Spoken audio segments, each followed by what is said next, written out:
Hello everyone, welcome again to my channel. I hope you all are well. As I usually say, good morning, good afternoon, good evening, depending on wherever you are watching me from. Right, now we've looked at the types of neglect. We're also going to look at the signs and symptoms of neglect. So this is where it's very important as a teacher. Okay, these are the things that you need to watch out for in your classroom. Now, I have said this before.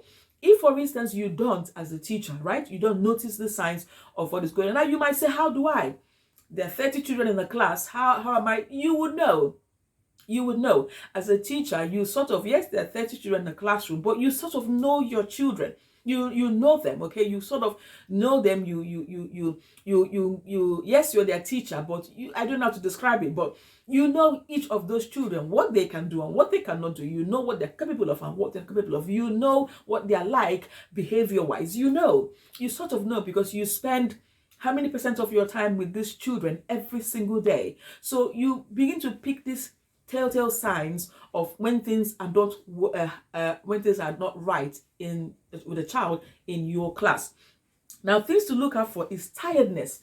If a child is constantly and always tired in your classroom, then that is something that you as a teacher you need to pay attention to, and don't just like, oh, that child is always tired, is always sleeping. No, that child could be tired and always sleeping because they're not having good supervision to go to bed on time.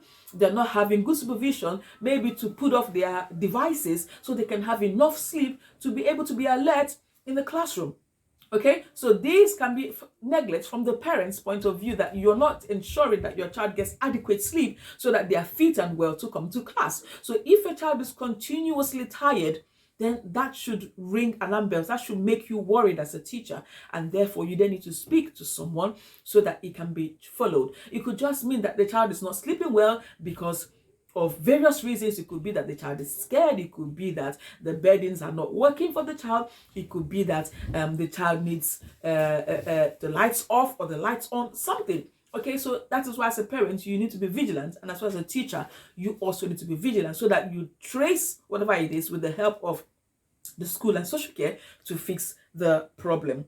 Now, when you have untreated injuries, okay, so this is another sign of neglect. If a child has untreated injuries, so every time they have an injury, it's not treated, it remains, and then you're not seeing any sign from the parent to treat it. Okay, then again, I'll be thinking in my head, why is this injury not going? Why is it not being treated? Or why is it not showing any signs of healing? Then that will also raise alarm bells as a teacher. You need to check these things. It's very important that you are watching and checking. That is why sometimes I sit with children in my class, I have eyes all over my head because they're like, Miss, how did you notice this? Miss, how did you see? I say, yeah, because I have eyes every single way in my head. And then the little ones will say, but I can only see you have these two eyes. I say, yeah, you can't see the other ones. They're all there. I have them on my ears. And the children will not be looking at me like, what are you talking about? So in literal terms, I'm just saying that to the children, but it just means that you have to be very, very observant as a teacher. Now, when a child comes to school dirty, every single day, they are dirty.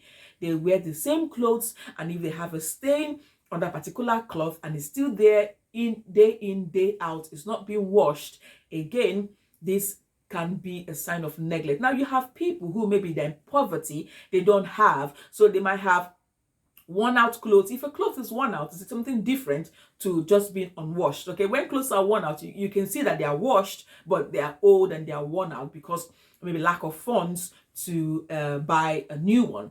That's a different thing. But if it is unwashed, it is worn out, or it is new and it is unwashed day in and day out, clothing, socks, or they're not brushing their teeth. If you notice that the child's teeth have not been brushed day in and day out, week in and week out, then as a teacher, it is your duty to ensure that you speak to someone so that they can be looked into. Inadequate clothing. Now, this one can be tricky because you have children who, I have certainly children in my classroom, be it winter, be it the highest form of cold, they're in a short and t-shirt only. Okay, so there are people who have high threshold to the cold weather, right? But on other times, if you see a child who comes into school with a dress with no tights during the winter, the wrong shoes for winter, and they're sat there and they're shivering day in and day out, then that one will worry me. But if a child says, I'm fine, as some people have high threshold to cold, so it is now you to go and ask that child, are you okay? Are you cold? Do you have a jumper? Do you want a jumper? Okay, so you need to speak to them to find out if exactly they are the ones who just don't want to wear it because they are fine, or is the case that they want to, but their parents are not providing for them to, in order for them to come to school in the right clothing. Okay, so this is where you need a little bit of discretion and a little bit of talk to ascertain what it is. If it's just a case of that they don't have, they can't buy it and they need it, or that they have it but they are not providing it because they don't want to, or because they don't care how their children appear to school. So that is one thing to look out for. Now, I've talked about unsuitable home environments, whereby you have to ensure that the child is in a good environment, okay, in order for them to be able to function appropriately. Then you have poor language and social skills. Another one, okay? Sometimes you have parents these days who are too busy. The children are sat on the computer, on the TV, 24/7, for how long, and they don't have social skills. Again, that's a form of neglect, because as a parent, if your child is stuck on the TV for how many hours in a day, they are not socializing, you're not taking them out, you're not ensuring that they have good social skills, then that will raise alarm bell to me as a teacher, like, what's going on in this household? Why is this child not able to socialize with other children? What is the issue here? So it needs deeper thinking.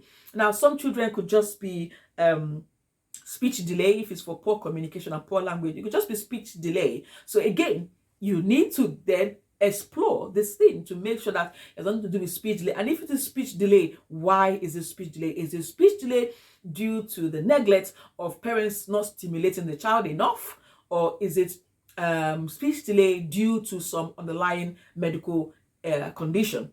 So this is why you just don't look at it and keep quiet and say, yeah, the child does not speak well, it's poor delay. No, you as a teacher, you need to explore, speak to the parents, speak to the head teacher, explore and make sure that it's nothing to do with neglect, but rather it's if it's a health issue, then that they can be referred to a speech and language therapist or something to be able to help that child in that area. But also, as I said, it could also be neglect. Okay, so again, this is why it needs to be checked, so that we don't miss something. So these are some of the signs of neglect. And as I keep saying, this is not just only for teachers. Teachers, this is the area where you need to check. Okay, now, because if you don't, let's say for instance, you don't check these things and somebody else notices this thing and then goes and raises the alarm, then you will be seen as falling short of safeguarding. So you can also get into trouble as a teacher if this child is in your class and you don't notice this thing and somebody else notices it and goes and reports. Then the question is, why didn't you notice it? Okay, so you also can get into trouble for this. So that is why it's important that you have eyes everywhere. You have eyes and ears everywhere. You have to, as we say it back home in Nigeria, your eyes need to reach ground.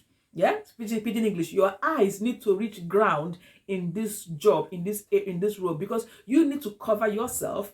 Okay, you need to cover yourself and ensure that you don't get into trouble, and therefore this does not affect your employability in the future. Because if, for instance, you don't check this and something goes wrong and then you get laid off and then you go and apply somewhere and then they say, what happened? Why were you sacked? And you said, oh, because there's a child who had safeguarding issues in my class and I didn't notice, blah, blah. Nobody will want to employ you, because they'll be like, the children won't be safe around you if I employ you. If a child wasn't safe, wasn't kept safe in your care, then how can I ensure that you have learned your lessons? Nobody will want to employ you. So that is why you also need to be very, very aware, very in tune with the children in your classroom. And wherever you see things, sometimes children could just be sad. Okay, sometimes a child who's not normally quiet goes quiet for a very long time, and then you begin to wonder, but why is this child quiet? Don't ignore things like that. Don't ignore it. If you see a child that is very bubbly and all of a sudden this child is quiet, it could also be that they are growing. When children grow and mature, they drop certain things off. Or it could also be that there's something else going on at home. Explore it. Let it be that in the end, nothing comes out of it, and you just wasted everybody's time. Good. Waste everybody's time so that your own time will not be wasted. Okay? If you understand what I mean. So these are the signs for me that I felt I should also highlight this area of safeguarding so that people are aware, especially, as I say, for overseas teachers who are striving to come or who are already here and they're still learning, because you have a whole lot to learn, a whole lot. So this is where I come in the picture, and this is where I bring information to you so that you learn, okay, ahead of time, and that you're not then grappling with so many other things as you go along. Right, I hope that's been helpful. I hope it's been of good use to you. Please do not forget to like, comment, and share my videos. Please share. As somebody said, it does not cost anything. It does not cost anything to be your brother's keeper. It does not cost to be your brother's keeper. So share to teachers, friends, and this may not just particularly be for the UK. Share for anywhere in the world. Safeguarding is the same everywhere for children, everywhere in the world. Okay, for countries who observe it, it's the same. So share to help one another. Share. As you share to help one another, you also help me too, and you sort of help me to keep doing this, so I know that it's making a difference. And also subscribe. It's free, totally free to subscribe. Just press the subscription button and the notification as well. So when I upload videos, you are the first to know. Okay, thank you very much. Have a wonderful week and see you soon.